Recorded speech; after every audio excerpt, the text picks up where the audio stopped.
Block Gemara, we are up to the Gimel Amud Aleph. We're more than halfway down the page. Basically, the Gemara was explaining the particular order of our Mishnah. It didn't go from severe to light. It just explained how the whole order of the Mishnah. So we talked about how, we talked about first relatives, about one particular level of relatives, and we went in all different directions. And then we went another type of relative, went in all different, similar, and so on. So we're up to the Gemara here. My area, the last few lines, area, it's about 15 lines from the bottom of the page. Okay, now that we've worked out just the sequence of the Mishnah, not that it has any effect on the halacha, just the sequence of the Mishnah, anyone wants to know. So what we learned in the Mishnah was that if Reuben and Shimon, two brothers, Reuben was married to Shimon's daughter, for example, and he had another wife, and when Reuben passed away childless, then obviously Shimon's daughter is not bound to Shimon, so she's exempt from Yibum. If she's exempt from Yibum, then her tzara like literally means her rival, so that's why we call the other woman a tzara. Her rival, or the other woman, is also exempt. And then we said that. Then we go a step further. The tzara. For example, there was another brother, Levi. You have Reuben, Shimon, and Levi. So Shimon's daughter is married to Reuben, and Reuben had another wife. So Shimon can't marry either one of them, but one of them can end up marrying Levi. But what happens? It wasn't Shimon's daughter who married Levi; it was the other woman, the tzara, who ended up marrying Levi. And then Levi had another wife of his own, and then Levi passed away. The woman that he married originally was Reuben's wife, was the tzara of Shimon's daughter. Now the second wife of Levi is the tzara of a tzara. She's a rival of the rival of Shimon's daughter. So she's also exempt. And we learned yesterday, Adolam, this goes on no matter how many brothers there are, that's how it continues going. Okay, so the only person that it's forbidden to is to that brother who happens to be Shimon's, the woman's father. The other brothers, they still have mitzvah yibum. So the Gemara wants to know. It's a strange expression to say that you're exempt, because the moment you're exempt from Yibum, then it's forbidden to marry her. That's not only like it's optional, it's forbidden because she's a sister-in-law. You're not allowed to marry a sister-in-law. The mitzvah of Yibum overrides that. But if there's no mitzvah of Yibum, then it's not a question of being potter, then it's asa. So the Gemara wants to know the wording in the Mishnah. Why do you say you're potter from Yibum? It should say asa to Yibum. Why do you use the word you're exempt from Yibum? Listen, it's forbidden to marry your brother-in-law to do Yibum because it's your brother-in-law. And if you're not fulfilling the mitzvah of Yibum, then it's forbidden. So what kind of word is poiters? We just started the Gemara Gimel Amud Aleph about 12 lines at the bottom of the page. We want to know why we're using the word poiters when actually it should be said asa. You're right. Itana Isis, if he would have said the word Asr, how many would have thought Asr Liyavim? It's forbidden to obviously marry. The tzara of Reuben cannot marry, let's say, Shimon, because the other woman is Shimon's daughter. But maybe Michlas Chotza. So, but okay, you're not allowed to get married, but maybe the mitzvah. So if you remember the two options, either you do Yibum, or if you can't do Yibum, she goes through the whole process with him. He sits down, takes a shoe off, spits at him, and says he refuses. She says he refuses to marry me.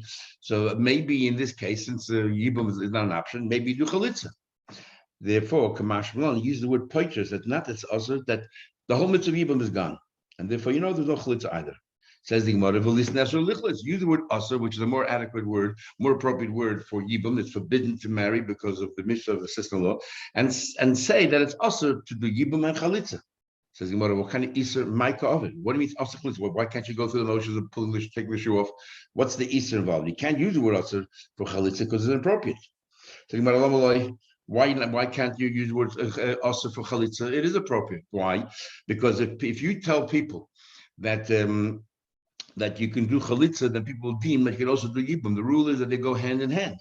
If people think that you can do chalitza, then misyabemes, they'll also assume that you can do yibum. So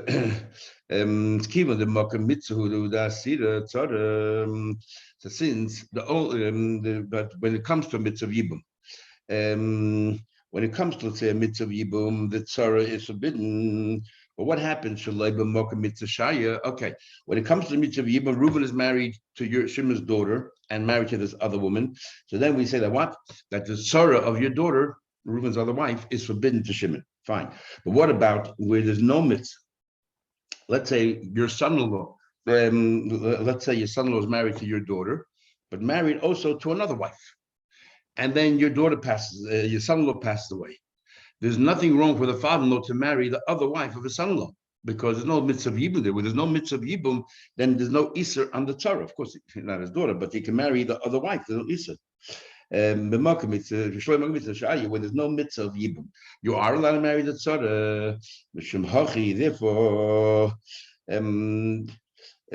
Tony Poiter says what Poiter is. Because if it would have said usher, then you would have thought that somehow or another your daughter can't disqualifies you from marrying any of the other women, the other tzaras. So you would think that in the case of your son-in-law as well, if your son-in-law is married to your daughter, but also married to another woman, you would have thought, well, your daughter was married to your son-in-law, she disqualifies the other woman. And that's not true. Therefore, we don't want to use the word asa. We use the word patra. Because patra does not mean that your daughter makes any issur or anything else. All your daughter does is takes away the mitzvah of yibum, which that automatically tells us if it takes away the mitzvah of yibum, we'll treat the Reuben's death as if he left a child behind, and all the women who are married to Reuben are forbidden to you automatically. So, but if you use the word also, you would think that your daughter somehow or another makes all the other women that she's all her co-wives forbidden as well. And then in case of your son-in-law, where there's no mitzvah yibum, you would think, well, my son-in-law was married to my daughter, and to another woman, that other woman is us. Therefore, we don't want to make that mistake. That's why we don't use the word us, we use the word paitis. Says the Gemara, why does it say min hachalitza? I mean, the Mishnah says she's exempt from chalitza and yibum. Just say this. Just say she's exempt from yibum alone, because the main mitzvah is yibum. The main purpose is to leave a legacy behind for, let's say, Reuven, and chalitza is just like a second option. So in that case, let the Mishnah say you're exempt from yibum automatically, even though you're exempt from chalitza. So the Gemara, no. You said you're exempt from yibum. Having ever thought, if you say just exempt from yibum, I would have thought michlitz chaltza yibum I would have thought, well. There's a mitzvah of yibum. Physically, practically speaking, you cannot go through the motions of yibum itself because of the tzara of the daughter, let's say. But nevertheless, maybe you should do chalitza. That's why the Mishnah has palat. No, neither yibum nor chalitza. Commercial what? And the rule is as follows: if you can do yibum, you can also do chalitza. But in a case where yibum cannot happen, for example, Reuben is married to your daughter as well as to the other woman, so yibum cannot happen in this case because she's a tzara of your daughter. Neither the chalitza. We don't know yet. How do we know from the Torah that the tzara cannot marry Shimon? How do we know? Okay, we understand obviously that Shimon's daughter cannot marry Shimon, but why not the other wife of Sin's more? Says the Gemara, okay, so reverse the order. The lisna min hayibum min chalitza. If you want to, okay, you're trying to say you have to spell them both out. So we know this rule that they're both dependent on each other. But mention yibum first because yibum is the prime mitzvah, and chalitza is only like a second option. Or if you say that there's no chalitza, then automatically we know that there's no yibum. Says the Gemara, because in fact, in the pasuk says if the man refuses to do yibum, then do chalitza. So it's obviously it's a second option. So you're right, but the author of our Mishnah is Abba Shol. The author of our Mishnah is Abba Shol that says that today's times have changed. He says mitzvah chalitza kedem is the mitzvah yibum. He says that the mitzvah chalitza actually it takes priority over the mitzvah yibum. Why does he say the mitzvah chalitza? He says that if somebody marries his sister-in-law, now there's an avera, but there's a mitzvah yibum. If he does it for the wrong reasons because she's very pretty, and he's not doing it in order to fulfill the mitzvah, then it's like he's marrying his sister-in-law for his personal gain, not to fulfill the mitzvah and the Torah. And he says the words, to me, it's almost like you're going to produce mamzer if you have children with her. So therefore, according to Abba Shol, the preferred option is chalitza rather than yibum. So our Mishnah follows Abba Shol, or our Mishnah is Abba Shol, or follows Abba Shol, that we prefer you to do chalitza over yibum. So we mention chalitza first. Then you want to fight further. The Mishnah starts off 15 women. Now, why does the Mishnah have to give us a number? Whenever the Mishnah tallies and gives you a number, you have to ask yourself, if I just look at the Mishnah, I can count. Why doesn't it tell me 15? Usually it means it's coming to exclude. There might be other possibilities. I want to tell you there's only 15, no more. Says the Gemara, Mishnah starts off that 15. Why do you have to tell us there are 15? We know that there are 15 in total. And Minyan the Sefer, it says these women. Again, it says how the elu pointers. It says only these and no others. Who these others? Who are they? What does it come to include? Exclude. The two numbers in the Mishnah coming to exclude the view of Rav and Rav Asi. Now, what the Rav says that if, let's say, Reuben was married to two women and one of the women turned out to be a saiter, an adulterer, Rav says, and obviously this adulterer cannot, there's no mitzvah yibum there, and the other wife as well, she's the tzara of a saiter. Rav holds that if Reuben died, the other wife also does not marry Shimon. She's exempt from Shimon. That's Rav, the tzara of a saiter. But and Rav Asi says it's the tzara of an island. We learned before in the Mishnah an islandess, turned out to be an islandess, like she's never married, and therefore the other wife is permitted to marry Shimon. Let's say Shimon's daughter turned out to be an islandess, which is like a ram. We can't have any children. We said has a husky voice, flat chested, and all that. Cannot have any children. Didn't realize that the whole thing is a mecca tells us a mistake. It's as if he was never married to her in the first place. So the other wife is not considered the tzara of Shimon's daughter. But what happens if he knew that she was an islandess? And nevertheless, regardless, he decided to marry her. So here we have a different opinion. So, but the marriage is a marriage, and therefore, if that person happens to be the daughter, if that is the daughter of Shimon, who was an islandess, so it's married to an islandess, and the tzara of an islandess, according to Rav Asi, also there's no yibum here at all. Now, both of these cases are different in our Mishnah, even according to Rav Asi, that is, that it only goes to the tzara, the co-wife. It doesn't go to the tzara of the tzara. That means if Reuben died and then one of these wives married Levi, not the daughter of Shimon, but the other wife married Levi, and then Levi died and he had another wife, the tzara of this original wife is not forbidden. But anyway, our Mishnah is coming to say that we don't agree with Rav, we don't agree with Rav Asi. We don't believe there's any other tzaras. There's only 15 cases of tzaras, but not the case of the tzara of a saita, not the case of the tzara of an islandess. Says the Gemara, no. Now Rav and Rav Asi cannot argue the Mishnah. We only say Rav argues the Mishnah when we have no choice. The Gemara, Rav and Rav Asi, says both of them do include them. What does the Mishnah come to exclude according to their view? Says the Gemara, the hadri, the hadadi, if they both agree to each other, right? So they both agree to each other, then so we need to find two other cases the Mishnah is excluding. One case is lemute tzaras mamenes. We had in our Mishnah that a girl under 12 years old has a right to walk out, and she has a right to walk out. So therefore, if she walks out, it's as if she's never married. What happens? She didn't walk out, and Reuben died, and then she decided to opt out. So she was 11 years old when Reuben died, and a month later she decided to opt out. So therefore, obviously, she has no mitzvah yibum. But at the time, when the person died, midrabanan, she was considered midrabanan. She was only married to Reuben, and she happened to be the daughter of Shimon. And we explained already yesterday how it's possible for the daughter of Shimon. She was married once before, then she divorced, so therefore the father lost all rights over her. Her tzara of tzara mamenes, is it forbidden? In other words, this girl's tzara, is he forbidden to Shimon? So the Mishnah says that even though that this woman is not allowed to marry Shimon, the tzara is not allowed to marry Shimon either, because Rabbanan, Shimon's daughter, was considered married to Reuben. She didn't walk out till after the event, after Reuben died. But it's only with the Rabbanan. Mahatayda, she was never married, so this is Mahatayda, she's Mechuyev Yibum. The Rabbanan are not going to let her marry Shimon, because it looks like she's marrying the co-wife of Shimon's daughter, but you need chalitz in this case. And therefore, that's what the Mishnah is coming to exclude. That's one case. The other case is the Torah says if you divorce your wife, you can remarry her. But if you divorce your wife, she married somebody else, and then she got divorced from the other person died, and then she wants to go back to her original husband, it is forbidden. So let's say your brother married. So let's say if she was divorced and went away, and then she came back after her husband died, and he died without any children. So then she's not allowed to go back to her husband, so she's forbidden to her husband. And in other words, if your wife ended up marrying your brother, she can't go back. If Reuben dies without any children, she can't go back to Shimon. I'll take back your Gerusha. But the co-wife also, therefore, the co-wife can go back to Shimon, but she has to get chalitza. That's the two cases. But the if Rav and Rav Asi actually argue with each other, that regarding whether each one accepts other opinion. So one of them, whatever the other opinion is, they're excluded from the Mishnah already. Is chadal muter l'chavri. One of them is to exclude the other one. The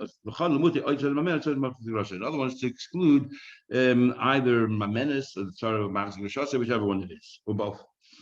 The Rav Asi So according to Rabbi Ramasi, they believe there's another case of tzara. Why Taka doesn't the Mishnah include it? At least Ninu, why doesn't the Mishnah include it? So they think, you know why? Because it's different than all the cases of the Mishnah. All the cases of the Mishnah, not only is the tzara, let's say Shimon's daughter is married to Reuben, not only is the other wife usher, but if Reuben dies and now the other wife marries Levi, and Levi's other wife becomes the tzara of a tzara. And if Levi dies without any children, Shimon cannot marry either wife because there's the tzara of his daughter and then the tzara of his daughter. But in these two cases of tzaras satan, tzaras, what are called islandness, it doesn't go beyond the initial tzara. So she'ena b'tzara tzara. Now the Gemara says, how do you know this whole concept that it's one thing Shimon's daughter obviously cannot marry Shimon? How do you know that the co-wife? What does she have to do with anything? Why should she be forbidden to Shimon? We learn, it says a pasuk, Isha, a woman, Ela chayset a sister. Says the woman's sister, Lei Sikach, he shouldn't marry. You know, you shouldn't marry your wife's sister while you're married to her, as long as you're married to her sister. Litzroi, and use the word litzroi to become her rival, legalis ervosa, to reveal her ever, oleha on her bechaya in her lifetime. In other words, in your wife's lifetime, your sister's forbidden. If your wife Chas V'Shalom passed away, then you can marry your sister. Now the word oleha it seems to be extra. Why say oleha? We're going to use it to teach us like Xer Shalom. Allah matam lema. What do you need the word Allah for? It needs to be extra. Just say the galus of us b'chaya. You shouldn't reveal your sister-in-law's error while your wife is alive. And we know already that after she passed away, it's permitted. Why do you say the word Allah? Because we have the word Allah somewhere else. Where do we find the word Allah? It says in the pasuk, if brothers are together, one of them died, then she shouldn't marry anybody else. But it says Yevamos Daf, that's the mitzvah of Yibum. So the Torah want to tell you that when your wife's sister is there, and even though it's Allah, even though it's involved in the mitzvah of Yibum, let's say your brother's married to your wife's sister, two brothers married to sisters, if your brother dies, you cannot marry your sister-in-law, even Allah, even in a situation where there's a mitzvah called Yibum. Remember, I know I feel about Achad because I'm a trader. So because it says you're there allowed, so therefore we know that even in the case of a mitzvah, you cannot marry sister. I learned from here. I feel about achas. So all arroyas, as I said before, we learn from your sister-in-law. I feel achas b'kol any one of the arroyas that are written in the Torah, recorded in the Torah, hakosim medaber. We're referring to all arroyas. If it involved an Isser of error besides your sister-in-law, which you're not allowed to marry, but if it involves an Isser of error, then even though there's a mitzvah, even it's forbidden. How do I know that? Never there's a mitzvah, talking a mitzvah yibum. And don't take it.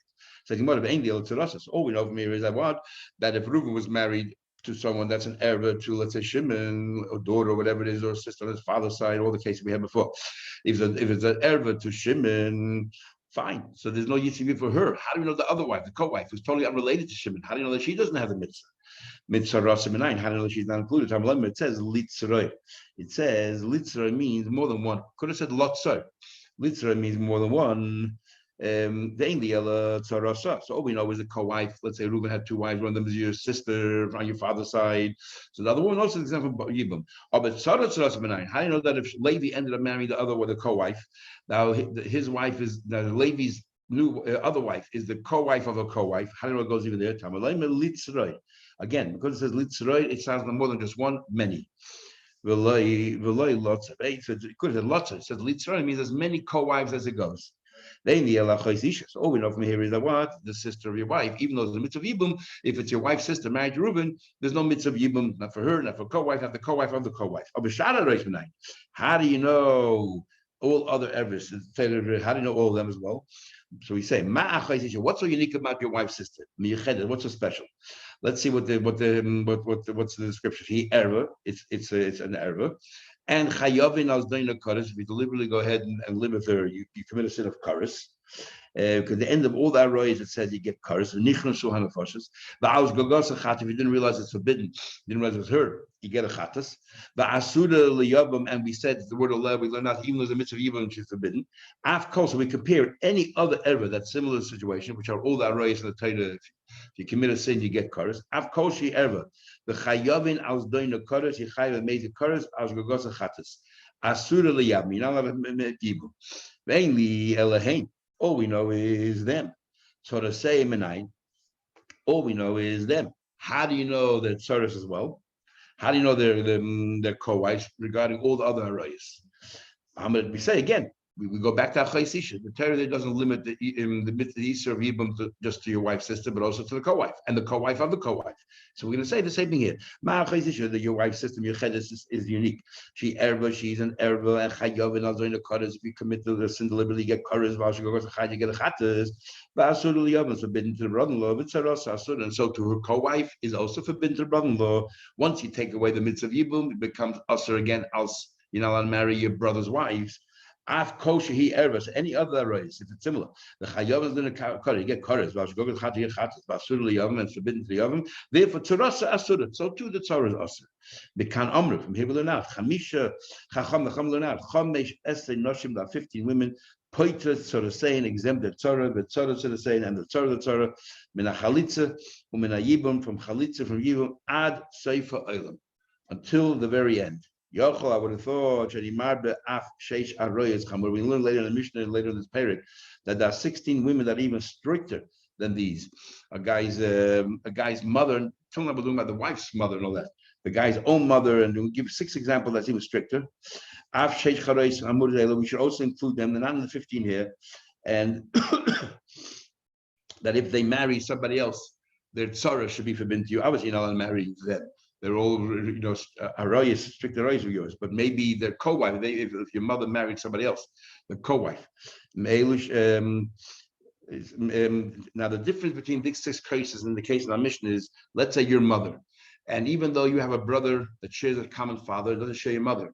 That your mother is still forbidden to your brother on your father's side because it's called Eishes of. Those 6 arayas are not only forbidden to you, they're forbidden to all your siblings, even though they're not directly related. Because the Torah says Eishes of, the wife of your father, whether it's your mother or not your mother. So and that's going to be the difference. We're going to say the 15 arayas in our Mishnah, for example, there's 3 brothers, Reuben, Shimon, Levi. These 15 arayas, your wife's mother, all that is only forbidden to Shimon, but to Levi is permitted.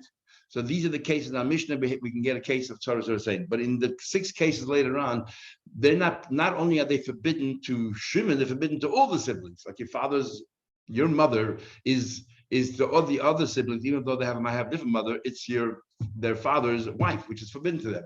So it's totally different than our case in our Mishnah, which are permitted to all the other brothers, just forbidden to this one guy. So he says here, also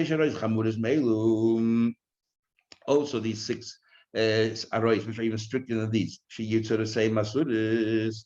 Amrit, we would say ma'achas ishtam yochedes. She ever. What do we know about the wife, your sister? She's ever. Over here, they're allowed to marry the other brothers. So they're forbidden to Shimon, but they're permitted to Levi, Yehuda. So therefore, we learn out that's also to you and the tzara, the co-wife, and the co-wife of the co-wife. La'achim asur liyavim, forbidden to the yavam, b'tzaras asur, the co-wife forbidden. Afkol, only those things which are similar to your wife's sister, which is erva v'chayom and kodesh go chatas. The efshel naslachem, the key operative word here but they're forbidden to Shimon, for example, but they're permitted to Levi. It's Shimon's daughter, Shimon's wife's mother. It's only forbidden to Shimon, nothing to do with Levi, and therefore those are the cases we learn out the co-wife is forbidden. The exception is let's say your mother. Your mother is not only forbidden to you, Shimon, it's forbidden to all the other brothers. So therefore, in that case, has nothing to do with your wife's sister. And in that case, if your mother, let's say, married somebody else who happened to have a co-wife, and then that person dies, there's nothing wrong with any of the brothers marrying the co-wife. The East of Torah doesn't extend there. Since the none of the brothers can marry her, so the same with Taurus. Their co-wives, if they marry somebody else, if your mother marries somebody else who happens to have another wife, and then that somebody else dies, that co-wife is permitted to all the brothers. That because the whole idea of tzara is only by a brother. Where the Torah says that since your brother was married to someone forbidden to you personally, therefore there's no mitzvah of yibum, not only for the person that's forbidden to you, but also for the co-wives.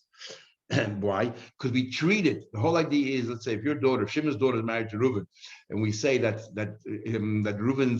Shimon's daughter's co-wife is forbidden to Shimon as well. And the reason is, we say that since you're not allowed to marry your daughter, you're not allowed to marry your daughter who's married to Reuven. It's as if Reuven did have children, And if Reuben had children, then you're not allowed to marry, as far as Shimon is concerned. You're not allowed to marry any of Reuben's wives, which is totally, so it has to do with your brother, nothing to do if your mother married a stranger, and the co-wife of that stranger is totally permitted, nothing to do with his Isser. As says okay, as Shemainu, so we now know where it says it's forbidden. How do you know you get punished if, let's say, you did marry your sister-in-law that you shouldn't have? If you did marry the co-wife, let's say Reuben of your daughter who's married to Reuben, how do you know you get punished? That any person who does any of these abominations, any of these, include everything. Now the Gemara starts a whole new subject, which is very important in halacha. It's called we mentioned it yesterday, the concept of esed deichelos. The Torah comes along and says you're not allowed to marry sister-in-law, anyone, your brother's wife, you're not allowed to marry. But if there were no children, then not only you're allowed to marry her, there's a mitzvah to marry her. The question is, and had it not been for the fact that Torah would have told us that's a mitzvah, we would have thought that you can't marry her. Why would we have thought you can't marry her? Says the Gemara, the only reason is because it says the word oleh. If the Torah wouldn't have told us that that this woman is your sister-in-law, I don't want you to marry her, we would have thought, no, the mitzvah of Yevamos says marry even someone that's forbidden to you generally, because you would think every time your brother's wife is forbidden, the Torah came along, gave a mitzvah of Yevamos. So if there's an additional prohibition, it happens to be the co-wife of your daughter, we would have thought that the mitzvah of Yevamos would have said marry her. That's what we would have thought. And therefore the Torah has to say the word Allah. We just said over here, the teacher that even though there's a mitzvah, even you cannot marry someone that's an erva to you, like your wife's sister. If not for the fact that Torah says, I would have thought you marry your wife, that even though it's your wife's sister, you can marry her in my time. Why would you think you could? The Torah had to say the word Allah. Why would you think you could? L'chayda is an avera, it's his wife's sister. I would say, we have a general rule that a positive mitzvah pushes away a negative mitzvah. So I would have thought the mitzvah of Yibum pushed away the avera of your sister-in-law. That's what I would have thought. Just like it pushes away the avera of your brother's wife, I would have thought it pushed away the avera of your sister-in-law. And therefore, it says, Allah, no, that even there's a mitzvah of Yibum, you cannot marry your wife's sister while your wife is still alive. Says Gemara, why would you even think esed deichelos? Because esed deichelos has certain limitations. For example, they have to be on par. But if the loisasa is so strict that it has chorus, who says that an asay pushes away a loisasa that has chorus? Says Gemara, when do you say an asay pushes away a loisasa greda? Only if it's a loisasa. Or the loisasa she yes by chorus. Over here, marrying your sister-in-law while your wife is still alive involves chorus, as it says in Pasuk with nichas and fashis. Well, how would you think that an ordinary assay would be able to push away a lizard with courage that the Torah has to come tell you don't?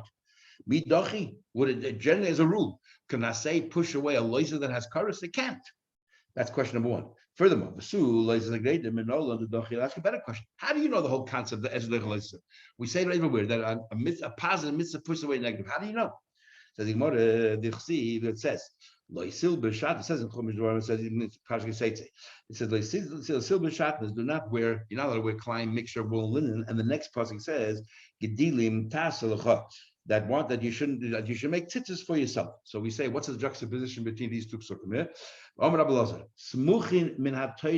How do you know that what we're learning, that the fact that two psukim are close proximity to each other, the Torah is trying to teach you a halacha? Where do you know that concept from? Shenema.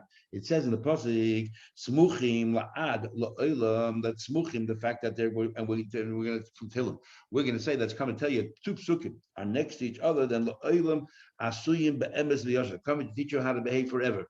How do you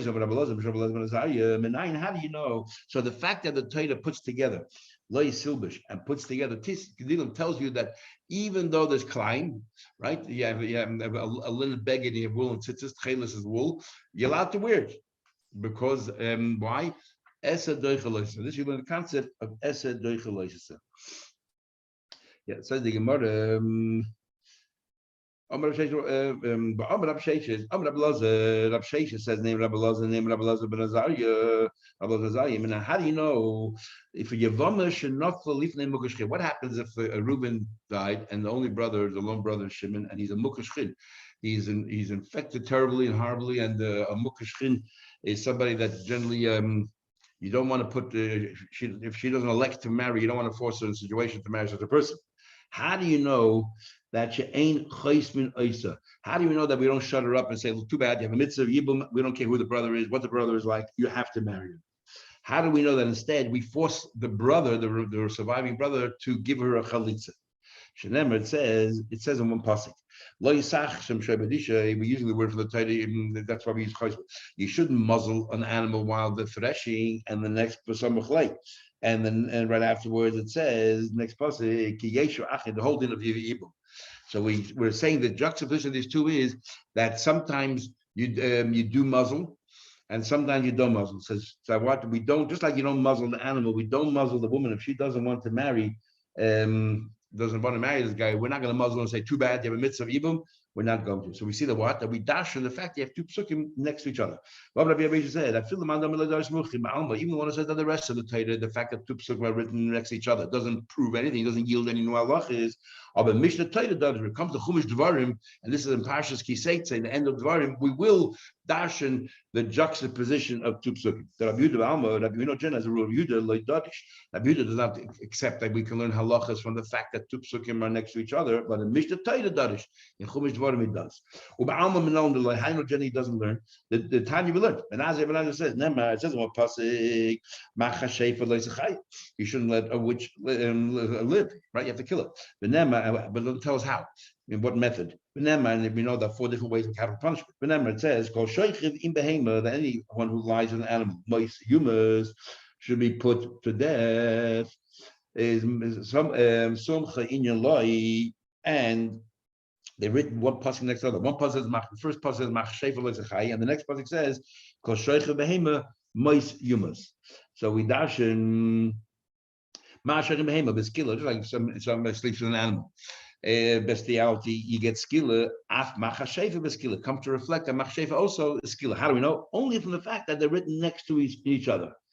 Rabbi Yehuda said, it's this comment that tells us, just because you have two psukim next to each other, inyan loy, just because the next pasuk is written next to it, noitzi loy beskila, that's enough to tell us that, yeah, you give skila. Ella, I'll tell you how I know that you get skilla for machashefa. Ella oiv v'yodoini b'chal machashefa. Shefa is a generic term for anyone who does any kind of witchcraft, any kind of wizardry and all that. And oiv and yodoini, the person who puts his bone under his arm and so on. And these people who also do all kinds of witchcraft are also included. They fall under the umbrella of machashefa. Ivalama yotzu. So why did the Torah have to spell them out separately? Oiv yodoini must be lahakish lahem, just like Oiven Yudaini, we know what punishment they get, so Machshefa will get the same punishment. The Loimach can tell you, Ma Oiven Yudaini, just like Oiven Yudaini gets skila, Af Machshefa, also Machshefa gets skila. Okay, so Rabbi Yehuda generally holds you don't learn from two psukim next to each other, but yet Mishnah Torah in the Chumash Dvarim, Rabbi Yehuda holds you do. We know how do you know the daughter she does that? Now we learned. No, you say Adam, a person is allowed to marry. You're not allowed to marry your father's wife, even though it's not your mother, and your father dies. You're not allowed to marry her ever. But if it's anusas of it, if your father forced himself upon a woman, or mafutas of it, where your father seduced a woman, or anusas benoi, mafuta benoi, or your son forced himself on a woman or seduced a woman. So it says over here that a person, the first opinion says, a person can marry them because it's technically not your father's wife. And if you're not your father's wife, it's not forbidden. Because the Torah says you shouldn't marry the wife of your father, Eishes Aviv. Right? It says, but this is not Eishes Aviv, because only if through marriage. It says, Rabbi Yehuda disagrees. He says, when it comes to your son, even though it's not really your daughter-in-law, he forces upon a woman. Nevertheless, he can't. You're not allowed to live. He says you're allowed to live with her. But when it comes to your father, even though he forces upon a woman, that woman you should marry. He says forbidden. And how does he know that? It's not your father's wife. My time, Rabbi Yehuda, it says in Pasuk. Lo yikach ish, a person should not take as Eishes Aviv, the wife of your father, and then says Lo yigale knaf Aviv, don't reveal the discrete parts of your father. So we say, he dashes Konav Shira Aviv, any discrete, any woman that discrete parts was visited by your father, Lo yigale, you shouldn't reveal whatsoever. I know it's talking, just to finish more right there. And how do you know it's talking about a woman that your wife, that your father forced himself upon her? From the pasuk where it says, In the next part, it says, that the person who slept with this woman, la'avia naira, to give to the father of the girl, chamishim kesef, and the samachla, right next to that, it says, la'yikach ish, because you have two psukim. One pasuk is where you seduce this woman, another pasuk is about marriage, right next to each other. So it tells you that your father's wife doesn't only mean someone he married through kedushin, but even someone that he seduced or forced himself, and therefore you cannot marry her. So see, clearly, Rabbi Yehuda learns psukim that are next to each other. Says the Gemara, just to finish here, but Rabbanon, what about the Rabbanon? So Rabbanon, why don't they agree also that you shouldn't be marrying the woman that your father raped? If we're right next to each other, like you said, now that's not mamish next to each other. Because in between it says a person should not marry the wife of his father. We're